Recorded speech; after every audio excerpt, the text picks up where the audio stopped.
In the year 2450, humanity had made great strides. The Earth was bustling with technology. Cities stretched high into the sky, and interstellar travel was no longer a dream but a reality. Humans had established colonies on Mars and beyond, working alongside other species in a great cosmic community known as the Galactic Council. The Council was a vast assembly of different races, including the peaceful Elorians, the wise Drakons, and the mysterious Zilthians. They came together to promote peace and cooperation among the stars. However, despite humanity's advancements, tension simmered just below the surface. Disagreements flared as different species fought for resources and influence. The Council tried to address these conflicts by organizing peace talks, hoping to stop the unrest before it became an all-out war. Leading the talks was a passionate diplomat named Mira Thompson. She believed with all her heart that peace was attainable and that every species shared a common goal: survival. As the talks began, representatives from various races filled the grand hall on the Council planet, Volera. The air was thick with uncertainty. Mira stood in front of the assembly, her hands resting on the smooth podium. Her heart raced as she spoke. "We are all here because we want to live in harmony. We must remember that our differences make us stronger," she declared, her voice echoing through the vast chamber. Among those present was General Krelf, a towering Draken with scales that shimmered like emeralds. He had always believed that the strongest would lead, often suggesting that strength equaled respect. Krelf had his doubts about the peace talks. "Peace is a weakness," he grumbled, crossing his arms. On the other side of the room, the Elorian representative, a delicate creature named Lyra, looked at Krelf with concern. Lyra, with wings that glowed softly, stood for empathy and compassion. "We must listen to each other, General. Only then can we find a way forward," she implored. Yet, their words were lost in the growing chaos. As days passed, the atmosphere turned sour. Arguments erupted, voices rose, and a few species began to withdraw, unwilling to compromise. The notion of peace seemed like a fragile dream slipping away. One fateful day, during a heated discussion about resources, a small conflict broke out. A member of the Zilthian race, known for their stealth and shadows, accused the humans of hoarding supplies meant for the Council. The humans, led by Mira, felt attacked and retaliated with their own accusations. Soon, anger boiled over as chairs were overturned and voices became shouts. In the heat of the moment, Mira called for calm. "This is not how we achieve peace. Please, we must take a step back," she urged. But it was too late. A majority had already lost faith. They stormed out, abandoning the discussions. The Galaxy Council was thrown into disarray as species turned on each other. Days turned into weeks, and the Council went quiet. Mira felt despair crawling into her heart. She returned to Earth, hoping to gather support. As she stood overlooking the glowing cities, she could see the effects of the Council's failure. Tensions on Earth, once low, began to rise. People felt frustrated, angry, and scared about the future. Then news arrived. A rogue faction formed among the Drakons, led by General Krelf. He believed he could take by force what they could not achieve through peace. Krelf aimed to conquer the nearest planets for resources. Myra's heart sank. This could mean the start of a war. She knew she had to act. Gathering a small team, she set out toward the Council headquarters. Accompanying her were Lyra, determined to find a peaceful resolution, and Bryn, a clever engineer who understood interstellar warfare. Together, they would find a way to stop Krelf. Their journey was fraught with challenges. As they traveled through space, they encountered blockades set up by Krelth's forces. "This is madness," Bryn said, scanning the ships. "We need to move quickly and quietly." Flying a small, unarmed ship, the trio managed to slip past the barriers. They reached the Council headquarters, where Mira hoped to gather the remaining members who believed in peace. The grand hall felt abandoned, echoing their footsteps as they entered. Shining lights flickered, creating an eerie atmosphere. "Is anyone here?" Mira called. Slowly, members began to emerge from the shadows. Tiny communities had remained behind, skeptical but hopeful. Mira gathered them, sharing her vision of what could happen if Krelf succeeded. "This is not just about one race," she explained. If Kreltha's forces take over, all of us will suffer. We must unite, now more than ever." Myra's passionate words ignited a fire in the hearts of those who listened. They realized that working together was essential to survival. A plan took shape as they plotted to confront Krelth before his forces reached the first targeted colony. Back on the Draken homeworld, Krelth's army amassed. As he prepared for battle, he could feel the weight of his choices. "We will win this fight," he shouted to his troops, trying to rally their spirits. But even as he spoke, a small doubt crept into his mind. What if the Council had the strength to stop him? Meanwhile, Mira and her team hastened their preparations. Using Bryn's engineering skills, they upgraded their ship for a desperate mission to confront Krelth and bring him back to the Council. "We have to make him see reason," Lyra said softly. When they arrived at the Draken stronghold, Mira felt fear running through her veins. Krelth stood waiting, surrounded by his soldiers. He was larger than life, eyes glowing with fierce determination. But Mira stood tall, ready to confront him. "We do not have to fight, General," she urged. "We can work together for a future that benefits all." Krelth sneered. "You are weak, Mira. You think words will stop an army? You are mistaken." But the crowd that gathered began to stir. Other Drakens voiced their thoughts, realizing the damage war would inevitably cause. In the eyes of those once ready for battle, seeds of doubt began to sprout. They looked to their leader, seeking his strength. Mira took a deep breath. "If you choose war, you'll lose everything you hold dear. Power will only lead to pain," she pleaded, her voice carrying seriousness and hope. In a moment of hesitation, Kreltha's stern features softened. There was turmoil in his heart as he glanced around at his warriors, who looked back with uncertainty. "What do you offer, Mira?" She stepped forward, her resolve unwavering. "I offer you a chance to join us, to build something greater than conquest, a legacy of peace." The moment hung in the air, tension swirling. Then, slowly, Kreltha's shoulders slumped. I see your point," he admitted. "Perhaps there's another way." With those words, the embers of conflict began to cool. The Council soon reunited, forging a new path together. They not only salvaged peace talks, but emerged stronger than before, realizing that group cooperation was vital for all species in the galaxy. In the weeks that followed, the members of the Galaxy Council worked tirelessly to restore harmony. Mira returned to her home with renewed hope, knowing that peace was fragile, yet worth fighting for. The AS humanity and the other races joined forces. They championed a brighter future, understanding that together they could accomplish what none could do alone. In this science fiction story, we meet Captain Eva Rostova, a seasoned diplomat named Ambassador Valerius, and a wise alien council member, Xyler. The air in the grand hall of the Galaxy Council was thick with anticipation. Representatives from 100 worlds sat poised, their eyes fixed on the human delegation. For months, peace talks have been underway, aimed at formally integrating humanity into the galactic community after their rather explosive arrival on the scene a decade prior. Humanity, with their relentless drive, innovative technology, and unpredictable nature, had become a force to be reckoned with. Captain Eva Rostova, the chief negotiator of Earth, stood tall. Her gaze swept over the assembled aliens, a mixture of crustaceans, gas giants, and beings of pure energy. She was a soldier, not a diplomat, but she understood power, and humanity now held a significant amount of it. "Council members," she began, her voice amplified by the hall's advanced acoustics. "We have listened to your proposals.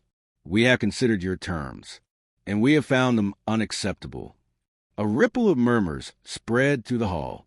Ambassador Valerius, the lead diplomat for the Galaxy Council, a being of immense patience and centuries of experience, stepped forward. "Captain Rostova, surely we can find common ground. The Council has made numerous concessions.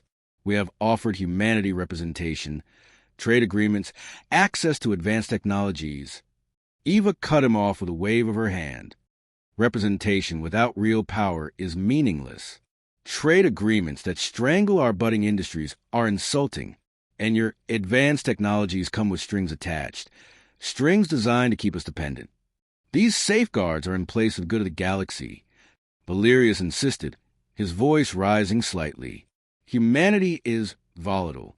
Your history is filled with conflict, and the history of the galaxy is not. Eva countered, her eyes flashing.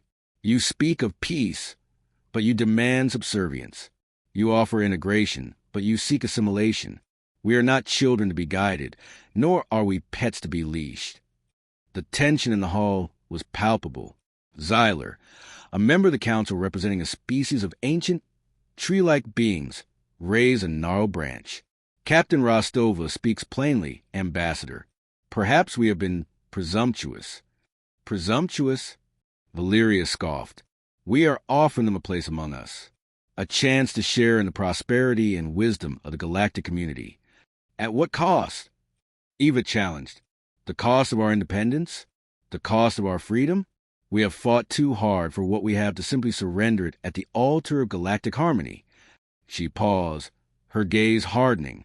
Therefore, I must inform you that humanity is withdrawing from these negotiations. We will forge our own path, build our own future, and determine our own destiny. With that, Eva turned and strode out the hall, her delegation following close behind. The silence that descended was broken only by the frantic whispers of the alien representatives.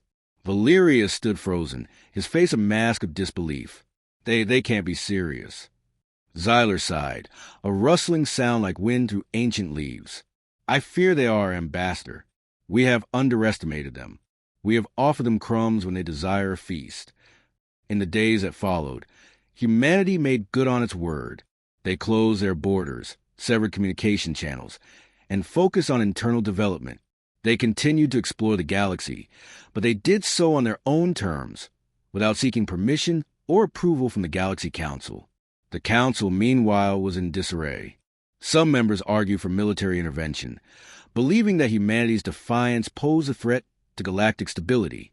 Others, like Xyler, urged caution, warning that a war with humanity would be a costly and unpredictable affair. We sought to control them, Xyler said during a heated council debate. We feared their potential, their ambition, but in doing so, we have pushed them away. We have created the very threat we sought to prevent.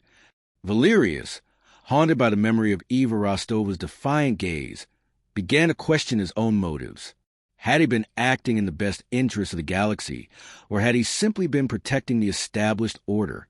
Had he been trying to foster peace, or had he been trying to maintain control? Weeks turned into months, and the Galaxy Council watched with growing unease as humanity continued to advance. They developed new technologies, expanded their reach, and solidified their power. They did not attack. They did not threaten, but their very existence challenged the Council's authority.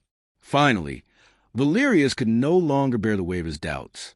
He sought out Xyler, seeking guidance. I have failed, he confessed, his voice heavy with regret. I allowed my fear to cloud my judgment. I treated humanity as a problem to be solved, not as a partner to be embraced. Xyler nodded slowly. The path to wisdom is often paved with mistakes. Ambassador. The question now is, what do we do? I believe we must try again, Valerius said, his eyes filled with newfound determination. But this time, we must approach humanity with humility and respect. We must offer them true partnership, not conditional acceptance. With Xyler's support, Valerius convinced the Council to authorize a new attempt at reconciliation. This time, however, the approach was different. Instead of demanding concessions, Valerius offered assistance. He shared technologies, provided resources, and listened to humanity's concerns. It took time, but slowly, cautiously, humanity began to respond. They opened communication channels, shared their own advancements, and engaged in meaningful dialogue. Eva Rostova, initially skeptical, found herself impressed by Valerius's genuine desire for understanding. You have changed, Ambassador, she said during one of their private meetings. You no longer speak of safeguards and control. You speak of collaboration and mutual benefit. I have learned from my mistakes, Captain, Valerius replied. I have come to realize that true peace is not achieved through domination, but through cooperation. Humanity has shown us that strength lies not in conformity, but in diversity. The new negotiations were long and arduous, but this time They were based on mutual respect and a shared vision of the future. Eventually, an agreement was reached, one that recognized humanity's independence, while also integrating them into the galactic community as equals. The day the agreement was signed, the Grand Hall of the Galaxy Council was once again filled with representatives from 100 worlds. Eva Rostova and Valeria stood side by side, their faces etched with hope. Today, Eva declared, humanity officially joins the galactic community. We do so not as subjects, but as partners. We offer our strength, our ingenuity, and our unwavering commitment to building a better future for all. Valeria smiled, his heart filled with a sense of redemption. The galaxy is richer for your presence. Humanity, welcome home. As the hall erupted in applause, Xyler watched with quiet satisfaction. The Galaxy Council had made a mistake, a grave miscalculation, but they had learned from it. They had realized that true strength lay not in control, but in understanding. And in the end, that understanding had paved a way for a brighter, more peaceful future for all. In a distant future, humanity had become part of a vast Galaxy Council, a governing body that united various species from across the stars. At its heart, the Council aimed to maintain peace among the many races that inhabited the galaxy. But one fateful day, everything changed. The Council was in session, gathered in a grand hall aboard the ship known as the Unity. The grand hall was filled with representatives from each race, their faces full of worry. Prominent among them was Kira, a human representative with a sharp mind and a fierce dedication to peace. Alongside her were Thok, a large reptilian figure from the planet Zarek, and Lyra, a small but wise creature resembling a cross between a squirrel and an owl, representing the planet Elder. For weeks, the Council had been discussing growing tensions between two powerful factions, the Hamari and the Vels. The Hamari were known for their advanced technology and their strong military might. The Vels, on the other hand, were a race of intelligent beings who thrived in harmony with their environment. Their abilities allowed them to manipulate natural elements, making them formidable in their own right. During the discussions, Kira stood up to address the assembly. We must not let our differences lead us to war. Instead, let us find a way to understand each other. Her voice rang through the hall, and for a moment there was silence. All eyes were on her. Thok spoke next, his deep voice rumbling like distant thunder. While I understand your sentiments, Kira, the Hamari demand more territory, and the Vels refuse to back down. Words may not be enough. Lyra, perched on the edge of the podium, chimed in, but conflict will only bring suffering. We must use our abilities as a council to mediate and restore balance. Others in the hall murmured in agreement, but a faction of the council had grown tired of talks leading nowhere. Frustration had replaced patience. With each passing day, their resolution weakened. Some species began advocating for the use of military force, concerned that peace talks only served as delays to inevitable chaos. As tensions rose, a vote was called to abandon peace talks. Kira felt her heart sink as the majority ruled in favor of escalating the matter to war. "This is a mistake," she shouted, but the gavel had already fallen. With the council dissolving its talks, both factions prepared for battle. The Hamari harnessed their technologies to build warships, while the Vels rallied their warriors and prepared natural defenses. Kira, along with Thok and Lyra, refused to sit idle. They formed a small team dedicated to finding a solution before war officially erupted. "Maybe we can reach out to the leaders directly," Kira suggested as they huddled in a private chamber on board the Unity. "Perhaps if they speak face to face, they might see reason." Thok nodded. "It is a brave move, but they are stubborn. We must catch their attention." Lyra, always thoughtful, added, "We will need a neutral ground, somewhere they cannot use their pride to avoid coming." After much deliberation, they decided on the crystal caves of Elder, famous for their beauty and tranquility. Kira sent messages to both factions, inviting them to a meeting in the caves. Days passed, and as distrust grew in the hearts of all, both leaders reluctantly agreed. On the day of the meeting, Kira, Thok, and Lyra waited at the entrance of the caves. Soon, there was a rumble as the ground shook.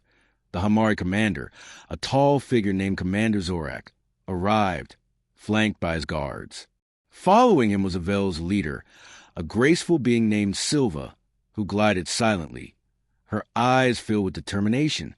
"Why we come here?" Commander Zorak demanded as he surveyed the crystalline formations. The shimmering light was beautiful, but his heart was heavy with resolve to fight. Silva replied, "We are here because the Council has failed us, but I believe we still have a chance to talk." Kira stepped forward, her voice calm yet passionate. "What is it that you both truly desire? Do you want war, or do you want a future for your people?" Zorak scoffed. "My people need land and resources. The Vels refuse to compromise. And my people refuse to allow their homeland to be destroyed." Silva argued back, her voice rising. "You think power comes from domination, but it comes from understanding." Kira took a deep breath, sensing the burning tension between the two. "We can help both of you. There are resources to share, ways to create solutions rather than conflicts. The galaxy is vast, and there is enough for both of your people." Thok added, "When we compete for territory, many suffer. But when we collaborate, we thrive. Look at what we achieved as a council." The leaders paused, looking at each other for the first time. The heat of anger in their eyes began to cool. It was only in this peaceful setting that they realized how far their conflict had taken them. "What do you propose?" Commander Zorak asked, his tone wavering. Kira lowered her voice. "Let's create a joint council, one that will oversee shared resources and promote unity. Let technology and nature work hand in hand instead of clashing."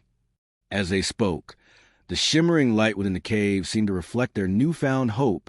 With each suggestion, the walls echoed back their voices, as if the very universe was listening. The vision of peace slowly grew brighter in their minds. After hours of discussion, the two leaders extended their hands, realizing the truth. They were stronger together than apart. Kira and her team felt a wave of relief wash over them. The power of words and understanding had prevailed. As they emerged from the caves, the council members watched in astonishment as the two leaders walked side by side. The news spread like wildfire, and one by one, the council shifted its stance. The Galaxy Council reinitiated peace talks, inspired by the courage of Kira, Thok, and Lyra. What had begun as fear and anger transformed into dialogue, unity, and a stronger council. In the end, when they chose understanding over conflict, they ignited hope throughout the galaxy. Together, they learned that even the greatest differences could be mended. And from that day forward, knowledge and cooperation became the true essence of strength in the galaxy.